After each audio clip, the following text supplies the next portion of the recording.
VOA Afrique. Le Tchad tourne une page de son histoire en entrant dans la 4e République. Le Parlement a voté une nouvelle constitution instaurant un régime présidentiel intégral qui renforce les pouvoirs du président tchadien. La 4e République selon Idriss Déby Itno, c'est le thème de cette nouvelle édition de Washington Forum. L'opposition a boycotté le scrutin pour protester contre cette révision constitutionnelle. Elle dénonce un coup de force et vient de déposer un recours pour l'annuler. Une 4e République dans quel but? Quelles sont les mesures instaurées sous cette nouvelle constitution? Et quel est l'avenir du pays sous cette présidence intégrale? Un débat à suivre.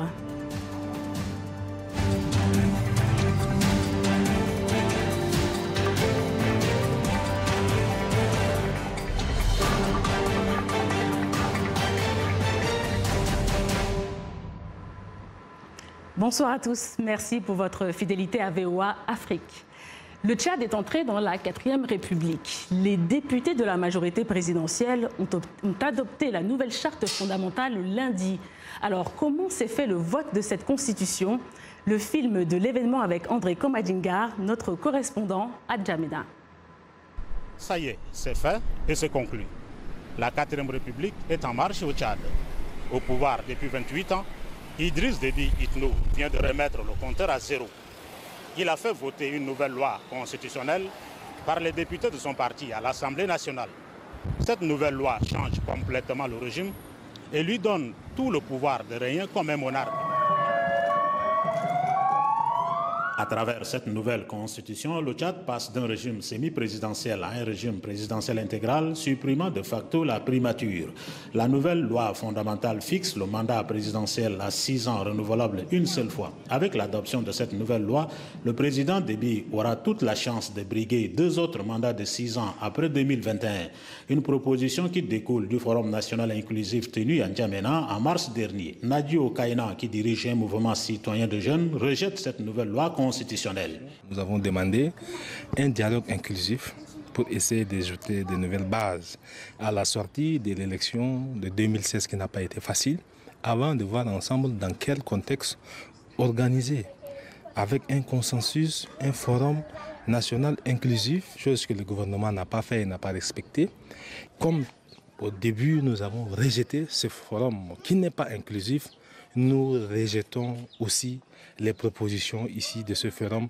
Après avoir exigé que cette nouvelle loi constitutionnelle soit adoptée par référendum sans grand succès, les députés de l'opposition refusent de cautionner ce qu'ils qualifient de destruction nationale en boycottant la séance.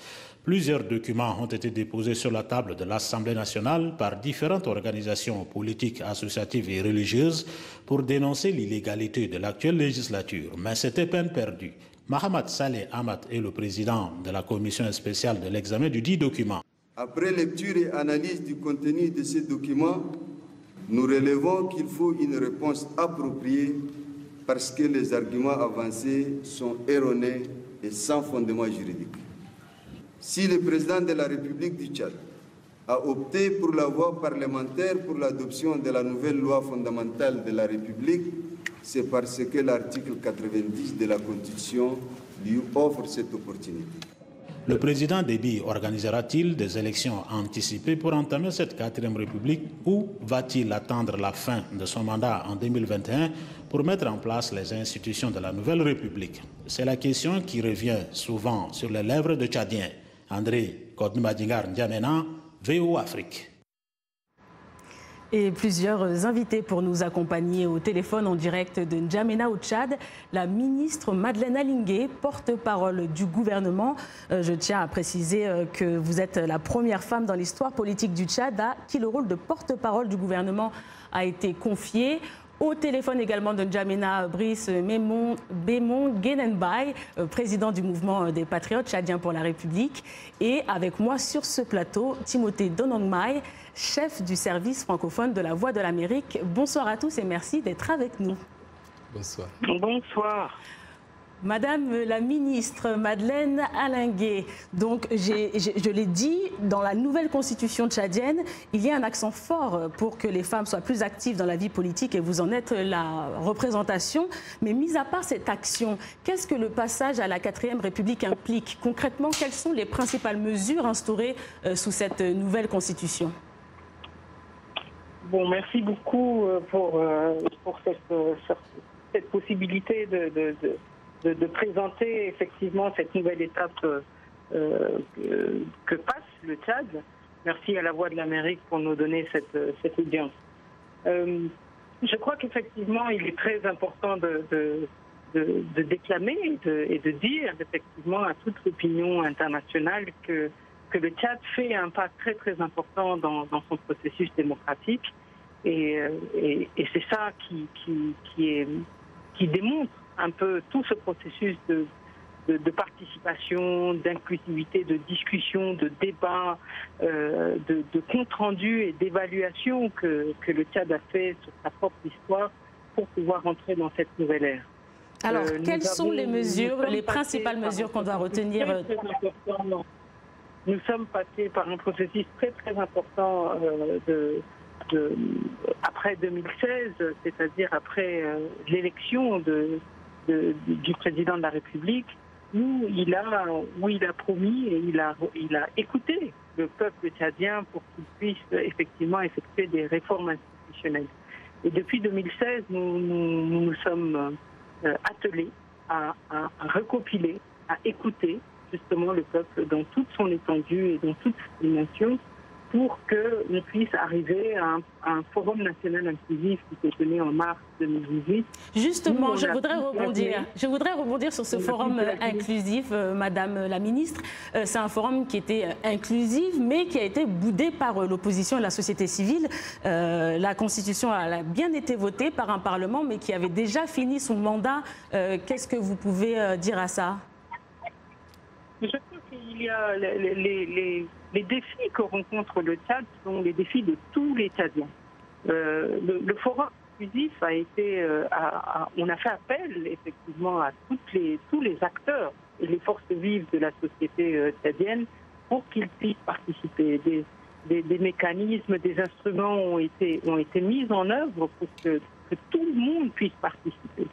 Le chef de l'État, comme le chef du gouvernement, le Premier ministre a fait appel à absolument toutes les forces vives pour qu'on puisse participer et les portes étaient pleinement ouvertes.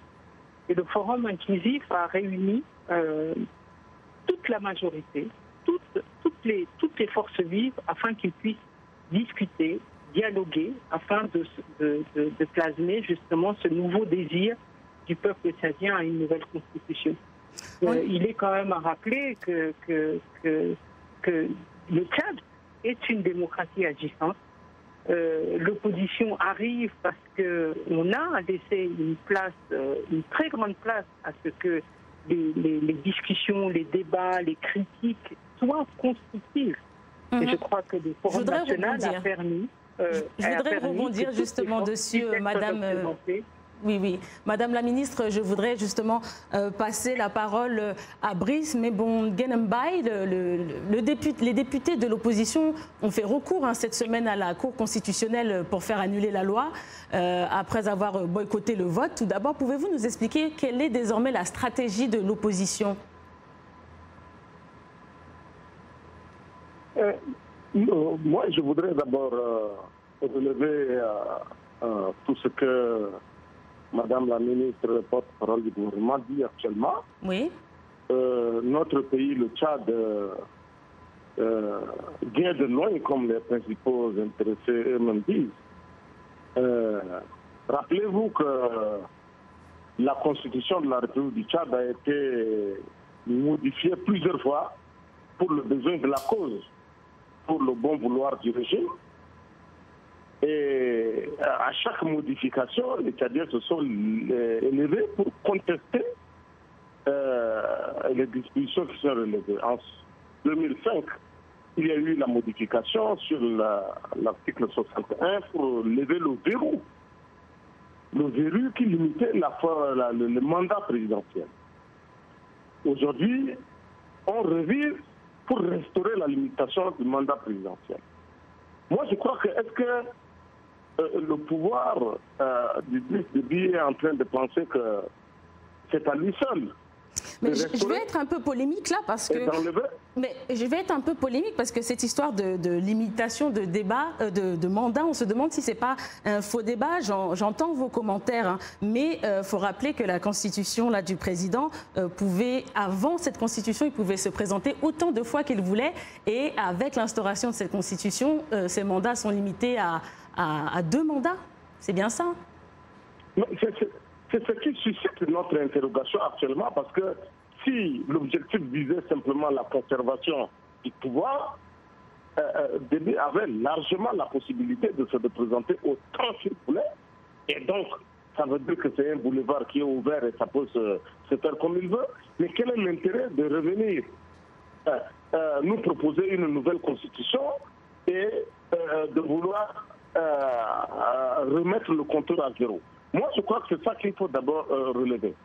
Deuxièmement, nous nous interrogeons au niveau du Tchad sur la nécessité et l'opportunité de vouloir entrer dans la 4e République alors que le pays connaît des problèmes énormes, des difficultés qu'il fallait absolument résorber en tant que gouvernement responsable. Nous sommes entrés dans une crise financière. Les fonctionnaires tchadiens n'arrivent pas à percevoir leur dû comme il fallait. Nous sommes arrivés jusqu'au niveau de rabattement de salaire parce qu'il fallait conjurer une situation financière assez délicate. Alors brutalement, on se retrouve dans l'organisation d'un forum que nous avons boycotté, et il faut bien le dire. Nous avons proposé au gouvernement un forum, un dialogue inclusif. Alors, je vais rebondir dessus. Justement, un bon moment ou un mauvais moment, Timothée Donangmaï, on va donc aux élections législatives dans quelques mois, et certains pensent que justement l'instauration de cette nouvelle constitution, c'est une manœuvre avec une opposition qui risque d'être hors jeu. Qu'est-ce que vous en pensez? Tout à fait, Raïssa. Les Tchadiens attendent de voir la position de l'opposition par rapport à ces élections législatives. Elle a boycotté le processus d'entrée dans la 4e République, mais sous cette 4e République vont s'organiser des élections législatives. Va-t-elle y participer ou pas? En toute logique, certains pensent que l'opposition devrait boycotter ces législatives, mais en même temps faire la politique de la chaise vide ne va pas tellement l'avantager. Donc c'est une situation très difficile pour l'opposition et on attend de voir comment elle va réagir. D'accord. Madame la ministre Madeleine Allinguet, je vais rebondir sur ce qu'a dit notre invité de l'opposition. Pourquoi cette réforme s'est faite à ce moment-là, aussi rapidement? Est-ce que c'était vraiment une priorité quand on sait que le pays est confronté à une crise économique et sociale sans précédent? Oui, merci beaucoup. Je crois qu'il est très important de rétablir une certaine vérité à l'évolution politique, à l'évolution économique et l'évolution sociale du pays. Le résultat de ce forum et le résultat de cette nouvelle constitution, de cette 4e République, c'est l'expression du peuple. Il est très très important de rappeler que c'est pas une manœuvre politicienne ni personnelle du chef de l'État, sinon c'est la volonté du peuple qui s'exprime dans justement toute une circonstance qui permet que cette volonté du peuple s'exprime sur la manière comment ils veulent que le système de management et le système de gestion, le système du régime politique soit changé. Ils veulent comment la perception et l'application d'une nouvelle règle économique soit donnée et également un nouveau pacte social soit donné. Oui, mais Madame la Ministre, en quoi cette nouvelle constitution, Madame la Ministre, en quoi cette nouvelle constitution va-t-elle concrètement améliorer la vie des Tchadiens? Écoutez, déjà, il y a énormément de pas qui ont été faits dans la gestion de la chose sociale et de la chose économique.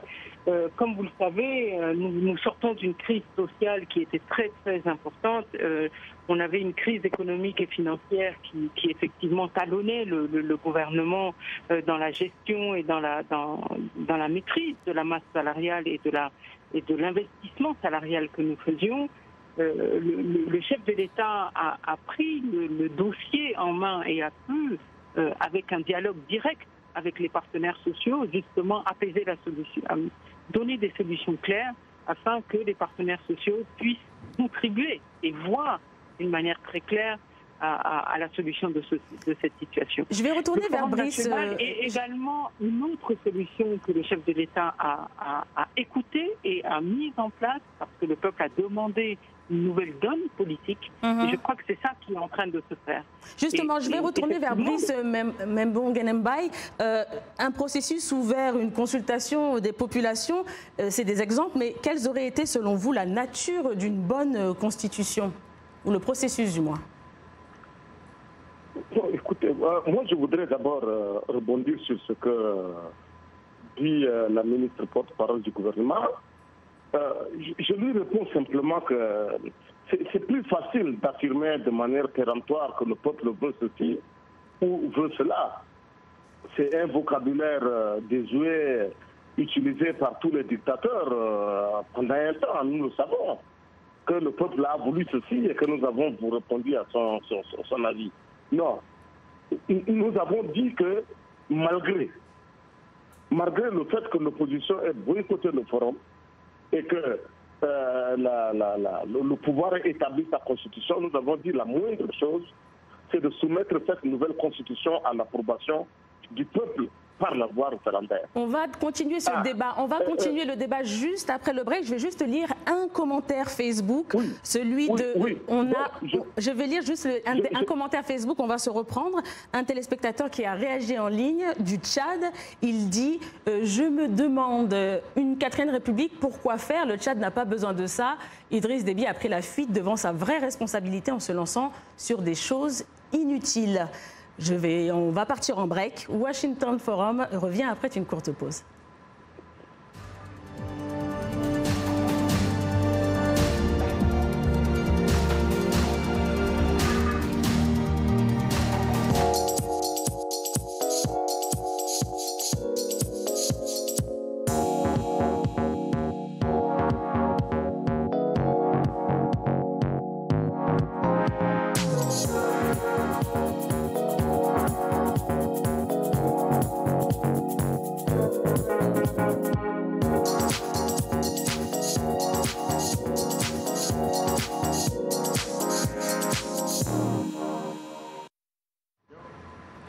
Merci de nous retrouver pour la seconde partie de Washington Forum. Raissa Girondin, toujours en votre compagnie.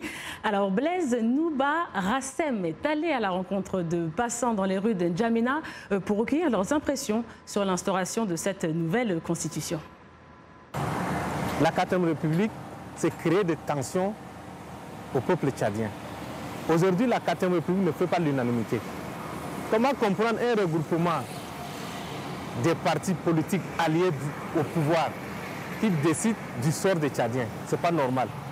Aujourd'hui, si on veut réellement parler de la 4e République, on doit passer par le vote du citoyen lambda, le référendum. Le président Déby a écarté la jeunesse d'abord. Il a mis la jeunesse à l'écart. Quand on doit se présenter pour les élections, il faut avoir 45 ans. Mais non, ce n'est pas possible. Il se fout de nous, ou bien il se fout du Tchad, ou bien il se fout des Tchadiens. Je ne sais pas derrière ça, qu'est-ce que les gens visent effectivement? Pourquoi même avoir une 4e République? Et qu'est-ce qu'on en fait avec les anciennes républiques? Est-ce que c'est pour répondre à la soif d'un seul individu ou bien c'est pour servir un nombre pour la République? Parce que la République, c'est l'ensemble de la population. Donc si nos députés, je ne sais pas, est-ce qu'au Tchad nous avons des députés même? Je regrette si seulement si au Tchad nous avons des intellectuels qui agissent de cette manière en acceptant ou bien en adoptant cette constitution. Mais ça, c'est une dérive totale. Aujourd'hui, au XXIe siècle, je pense que c'est même un crime contre notre ancienne constitution. Pourquoi? Parce que là, déjà, on donne tous les pouvoirs possibles, on les concentre entre les mains d'un seul individu. Notamment, n'est-ce pas, le régime en place, pour ne pas dire le président de la République, Idriss Déby.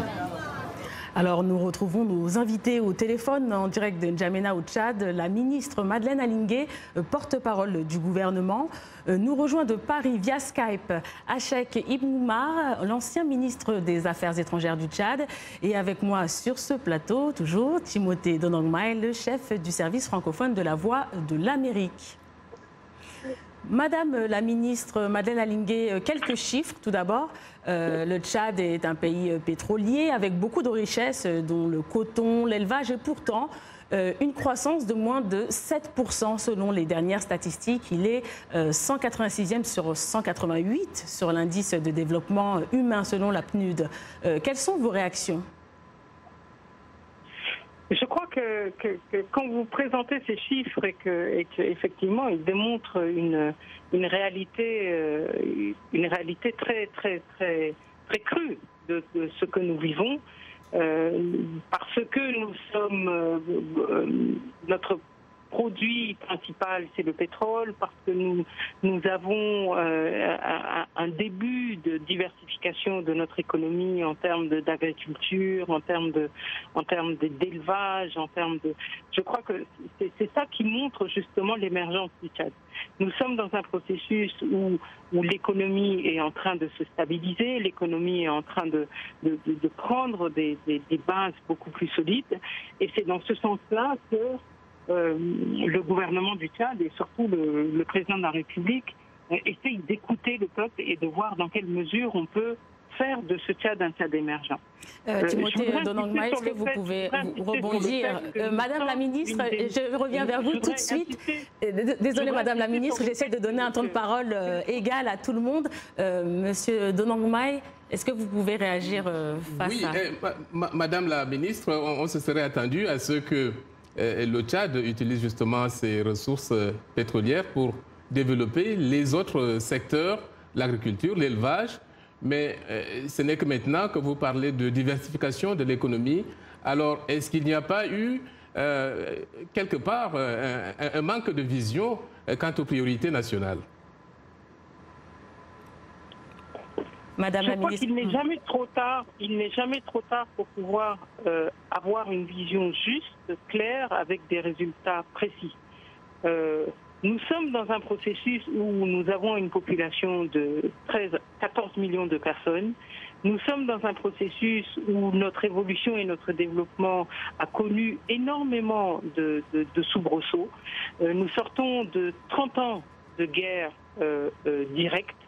Non seulement une guerre qui a fracturé le pays, mais en plus de ça, nous nous sommes engagés d'une manière très forte au niveau de la lutte contre le terrorisme dans la région. Cet investissement-là a requis à l'État tchadien vraiment un investissement très grand.